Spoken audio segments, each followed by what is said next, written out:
Welcome to my third tutorial on the Sony a7 III. In this video you will learn the parts of the a7 III's body, what they do and how they work. Since operating them is quite intuitive, i.e. nothing you couldn't figure out by yourself, you might be wondering why I'm doing this video. There are two reasons. Firstly, Sony uses its own terminology that in many cases differs from Canon, Nikon or any other camera manufacturer's terminology. That might be confusing for Sony newcomers switching from another brand. Hence, I want to make sure we are on the same page here, as the names for all those parts will appear in future tutorials. As such, this video serves as the terminological basis for my future videos. Secondly, there is at least 95% overlap between the a7 III and the a7R III menus and 90% overlap between the a7 III and a9 menu systems respectively. Thus, my tutorials on the a7 III do also apply to the a7R III and a9 for the most part. That's why I want to quickly compare the layouts of these three cameras so that a7R III and a9 shooters will benefit as well from my tutorials. Apart from that, you will get some additional information that is not so obvious but value added for you.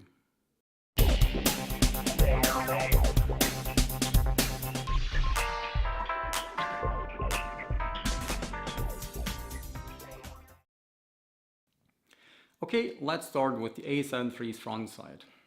I probably don't have to explain what the sensor, the E-mount, the lens contacts and the lens release button are good for. That's pretty obvious. The little lamp at the upper left part of the body is the AF illuminator and self-timer lamp. The hybrid AF system of the a7 III works very reliably even under suboptimal light conditions, according to Sony down to -3 eV. However, this value is based on ISO 100, an f2 lens and AFS mode. If set to auto in the menu, which is the default setting, the AF assist light from the AF illuminator kicks in when the light gets too low. While this even works in complete darkness, it does so only for subjects that are not more than 10 feet or so away. If you don't want to call attention to yourself, for example when shooting at a party, you can switch this off in the menu. When self-timer is activated, this lamp blinks in 1 second intervals until the shutter finally releases. Built into the camera's grip, you find the remote sensor. As the name suggests, you can remote control the a7 III with it. To conserve power, this infrared receiver is turned off by default. You have to activate it in the menu via the remote control function in order to use it. Sony offers a remote control, but there is another one that can do the same job and only costs a fraction that I will present to you in one of my next videos. Also built into the grip above the remote sensor, there is the front dial. It lets you quickly adjust the settings for each shooting mode. In playback mode, you can browse through your photos and videos, and while you are in the menus, you can move up and down with it. Let's switch to the top side of the camera. On the top of the grip you see the power on-off switch surrounding the shutter button.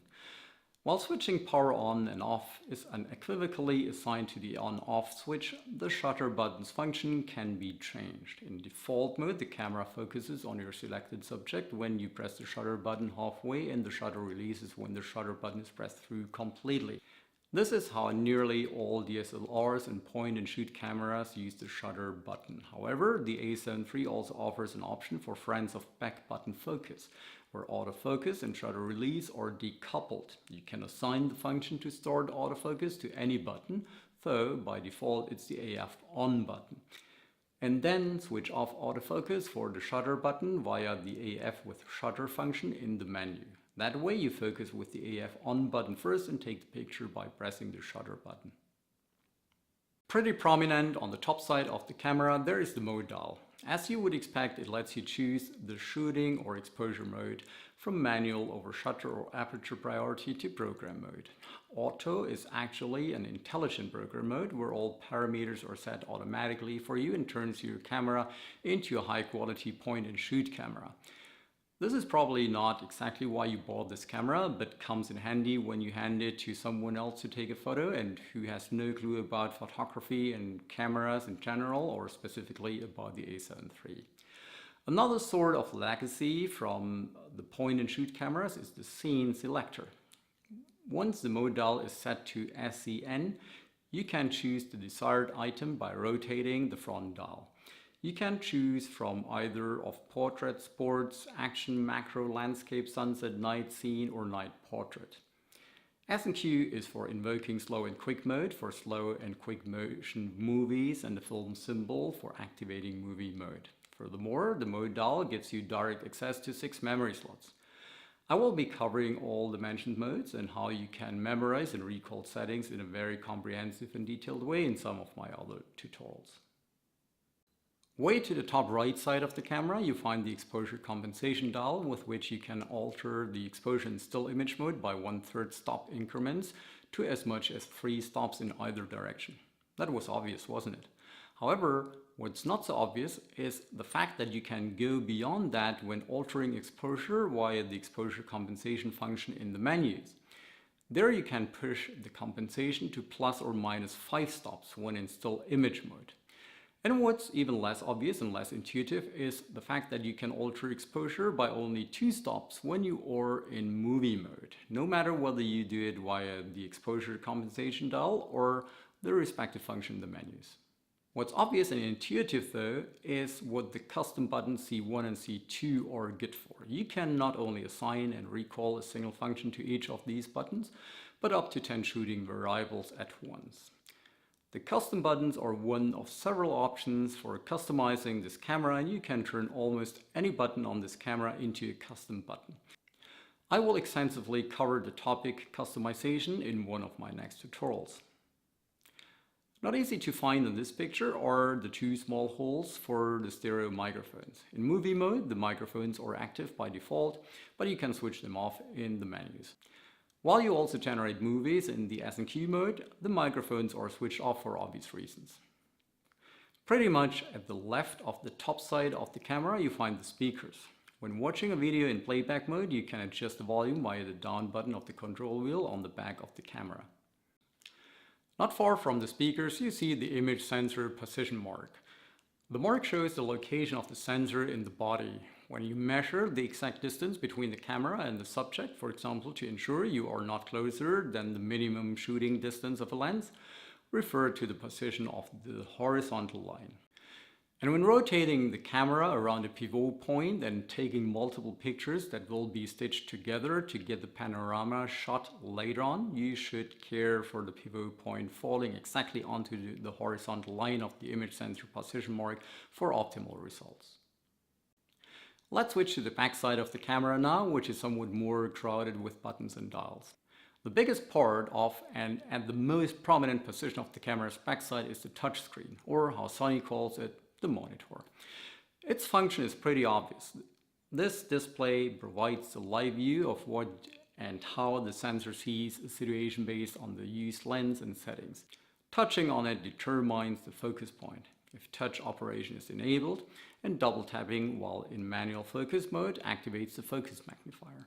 Furthermore, it serves as the platform to navigate the menus, and in playback mode it lets you browse your photos and videos and move within a magnified photo by your finger on the touchscreen. At the very top of the backside of the camera there is the electronic viewfinder, or just EVF. While many people nowadays use the monitor located below the EVF most often for live view, there are situations when you want to look through the EVF. For example, when the display is exposed to direct sunlight and even the sunny weather mode of the monitor won't help you anymore. While looking through the EVF, the monitor would continue to consume power if it remains on and drains your battery quicker. To avoid this, you can tell the camera to automatically switch off the monitor as soon as you move your eye to the EVF. This can be done in the menus. For the camera to detect your eye getting closer to the EVF, it needs a sensor. That eye sensor is located right on top of that little window of the EVF and can hardly be seen. So don't be surprised if the monitor switches off by itself while looking at the monitor. Then you might have covered that sensor with your hand.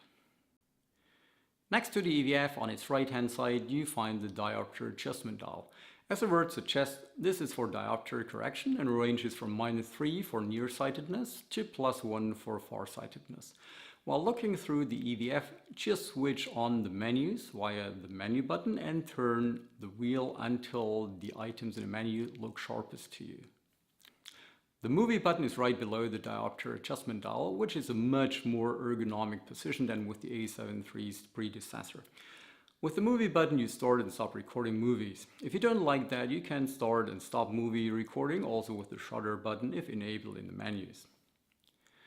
At the right hand side of the movie button and above the AF on button, you'll find the rear dial. Similar to the front dial, it lets you quickly adjust the settings for each shooting mode. In playback mode, you can browse through your photos and videos, and while you are in the menus, you can quickly jump from one menu to the next, or within a menu from one section to another. The custom button C3 at the upper left of the backside is the third of the official custom buttons. This one has a second function by default. In playback mode, you can protect already shot photos and videos against accidental deletion with this button. Next to C3, you see the menu button by which you open and access the menu system. And while you are in the menu system, it also serves as an exit button when you want to leave the settings of a certain function or item to get back to its superordinate section or menu. In my next video, you will learn how to navigate the menus in fast forward mode. More to the right hand side, next to the movie button, you find the AF on button. I touched upon its function when I elaborated on back button focus. Hence, you know already what it does. You can use it to start the autofocus even if you haven't decoupled focusing and releasing of the shutter button. But it doesn't make a whole lot of sense, especially if you have enabled the so-called pre-AF function in the menu system that starts autofocusing even before you press the shutter release button halfway. That's the reason why I use the AF on button as a custom button and assign another function to it for still image mode. In playback mode, I keep the default setting of the AF on button where it serves to zoom into your photos. Next to the AF on button, you find the AEL button. AEL is the abbreviation for Auto Exposure Lock. This isn't terribly useful in multi-second metering mode that you probably will use most of the time. However, when in spot metering mode, where you have to move your subject to the center of the frame for the camera to determine exposure, AEL comes in handy to lock exposure while recomposing your picture, i.e. moving your subject away from the center. In fact, I hardly use this because Sony has added another function to the A7 III that lets you perform what I have just described in a faster and better way. The keyword here is spot metering point. If you change the settings for this function in the menus from center to focus point link, then the camera will automatically link the spot metering circle to where the focus point is. While the camera biases exposure in multi-segment mode to where the focus point is, with spot metering point set to focus point link, exposure is solely based on the focus point and all light from outside that small area is completely ignored. If you do so as described, the AEL button is free for assigning another function to it for still image mode. In playback mode, the AEL button lets you zoom out from a photo that was zoomed in before with the AF on button. Hitting the AEL button several times while in playback mode takes you to the index. The joystick, or how Sony calls it, the multi-selector, just below the AF on button is new to the A7 series and a feature many people wished Sony cameras to have. Now you have it and it's very handy. When in still image mode, it lets you determine the focus point by either moving it up, down, left, right or diagonally. In movie mode, it lets you do the same, but there it serves to lock focus at a certain point in the frame. You can also use it to navigate the menus, and in playback mode it serves to browse your photos and videos and navigate within a magnified photo. Right below the multi-selector there is the function button, or just FN button. Hitting it while in shooting mode for stills as well as for movies opens the functions menu. The functions menu is another option to customize the camera. While you would assign the most frequently used functions to custom buttons, the FN menu is very useful for other functions to which you want to have immediate access. You decide what functions show up in the 12 slots of the FN menu via the functions menu settings item in the menus. You might have noticed slots that seem to be empty. When one or more of these functions that don't apply to the mode you are presently in, they are grayed out. In this example, there are a couple of functions that don't apply to still mode. When switching to movie mode, those that were grayed out before are active, but others are grayed out instead that don't apply to movie mode. The big wheel right below the FN button is simply called the control wheel by Sony.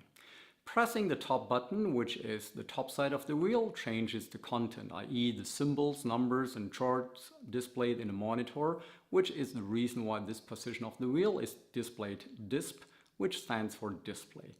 Pressing this button repeatedly, the information displayed in the monitor will change until you get back to start. You can determine what information is displayed in the monitor and in the EVF independently. Pressing the left button, i.e. the left side of the wheel, you get the drive mode options. There you find various single and continuous shooting, self-timer and bracketing modes that I will explain in one of my next tutorials. You can scroll through these options by either rotating the control wheel or pressing the up or down button on the wheel. To select one of these options, just hit the center button in the middle of the control wheel.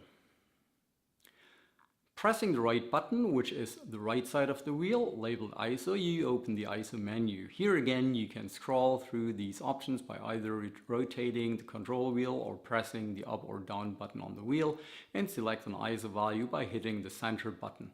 While ISO seems to be a pretty straightforward topic, there are some not so obvious points that I will explain in one of my next tutorials. The bottom side of the control wheel, that I just call the down button, does not carry any specific default function in still image mode. Thus, it's free to assign a function to it. While navigating the menus, rotating the control wheel lets you browse through the menu and select items.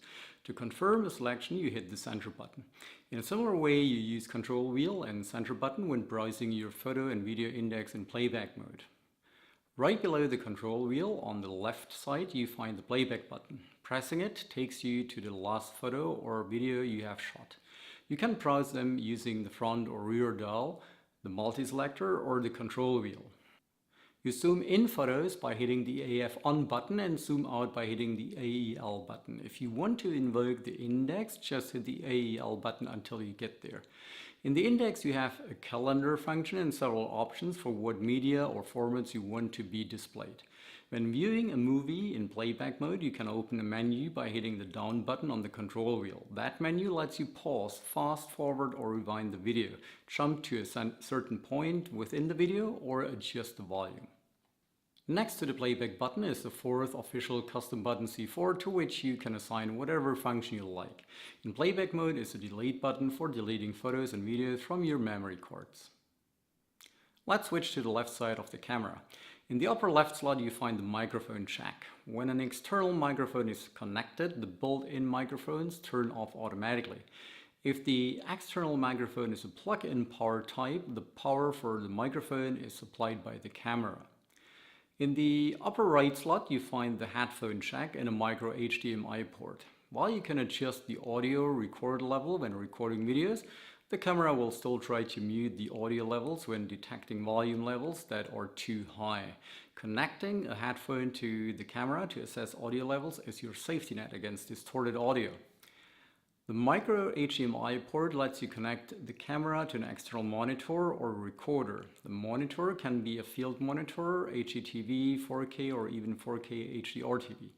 While the highest bitrate is 100 megabits per second when recording internally to a memory card, this can be boosted for even better movie quality when recording to an external recorder.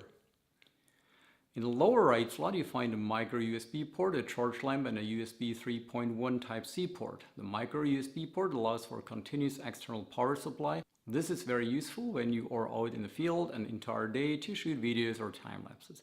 The USB 3.1 Type-C port enables faster transfer when uploading images or videos to your computer via USB cable and also smoother tethered shooting when working in a studio. Let's switch to the right side of the camera now. On this side you find the memory card slots. The lower one, slot 1, supports SD cards compatible with UHS 1 and UHS 2, which means this one allows for higher bitrates. The upper one, slot 2, supports SD cards compatible with UHS 1 and Memory Stick Pro Duo Media. Since the menu to determine what media and formats you want to save to which card is not exactly intuitive, I will make a separate tutorial on this topic. In that tutorial you will also learn to choose the best card for your purposes. Lastly, let's switch to the bottom side of the camera. On the bottom of the camera you find the battery insertion slot and the tripod socket hole. What they are good for is pretty obvious. The only point I want to make here is that while I use cheaper third-party batteries and chargers with other cameras, in the case of the a7 III, I would recommend Sony's NP-FC100 battery and external charger BC-QC1 to make sure you benefit from the much longer battery life. Okay, now let's look at the differences in the layout of the various buttons, dials, wheels and other parts of the a7 III, the a7R III and the a9. As you can see here, the layout of the front side of all three cameras is the same, which is not too surprising as there are not that many parts on the front side anyway. The same applies for the bottom side of the three camera bodies, as you can see here, as there are only the battery insertion slot and the tripod socket hole anyway. And the same is true for the right side of the cameras, as there are only the memory card slots. But even for the back side of these three cameras, which is pretty crowded with several buttons, the multi-selector and the control wheel, the layout is exactly the same, which makes it easy to switch between the cameras. Where the layouts of these three cameras differ from each other, but where it is not so obvious as the jacks and ports are covered, is on the left side. Since I have already elaborated on the jacks and ports of the a7 III in the first part of this video, I just want to touch upon the additional ports Sony has equipped the a7R III and the a9 with. In addition to the jacks and ports of the a7 III, Sony has added a flash sync terminal to the a7R III and a9. In addition to that, the a9 got a LAN terminal. While these are nice features to have, with a little workaround you get the same flash functionality with the a7 III. And since the a7 III allows for direct upload of full-size photos and videos to your file server via FTP, if you have a Wi-Fi internet connection, there is no need for a LAN terminal. And finally, where the layouts of these three cameras differ as well is on their top side. However, as you will notice, the a7 III and a7R III look almost identical. There are only subtle differences. The mode dial of the a7R III has an extra mode dial lock release button in its center, which means you have to press this button first to unlock the mode dial to be able to rotate it. This combination of mode dial and mode dial lock release button is to prevent accidental rotation of the mode dial. The a9 has this as well, but here Sony added another rather complex dial and a further button next to it. The upper part of this dial is the drive mode dial. In the center of this dial you find the drive mode dial lock release button. The lower part of this dial is the focus mode dial. The extra little button next to it is the focus mode dial lock release button. Wow, long and tough to speak names. But they are self-explanatory, which is why I don't have to elaborate on their function and can focus on ergonomics. While you have the extra dial to set the drive mode on the a9 with the a7 III and the a7R III, you have to set the drive mode by pressing the left button on the control wheel, get to the desired mode by rotating the control wheel and press the center button to select it. And while the a9 has that extra dial to set the focus mode with the a7 III and the a7R III, depending on whether you have assigned the focus mode to a custom button or the FN menu, you have to either press a custom button or the FN menu first, and then choose whatever focus mode you want. Compared to the a9, this seems like a rather lengthy sequence of actions to set drive and focus mode with the a7 III and the a7R III. But does this really translate into a speed advantage for the a9 in day-to-day business? Initially, you need the fingers of two hands to unlock the respective dial and then set drive or focus mode. After some time of practicing, you might be able to perform this action blindly with the fingers of your left hand while looking through the EVF, but it will get difficult when a heavy tele lens is mounted to your camera and you need the left hand to support that lens. Hence, whether you have a speed advantage with the a9 or not depends on the situation and your dexterity. When it comes to the mode dial, right from the viewfinder, I believe the mode dial lock release buttons of the a7R III and the a9 are unnecessary. As far as I remember, I have never accidentally rotated the mode dial in 35 years of photography. The mode dial of the a7 III is pretty firm, which means you have to dedicate some force to rotate it. No risk you accidentally rotate it. Furthermore, holding the camera in your right hand at its grip, I haven't found a way to simultaneously unlock the mode dial via its mode dial lock release button to change the exposure mode with the same fingers that are supposed to hold the camera.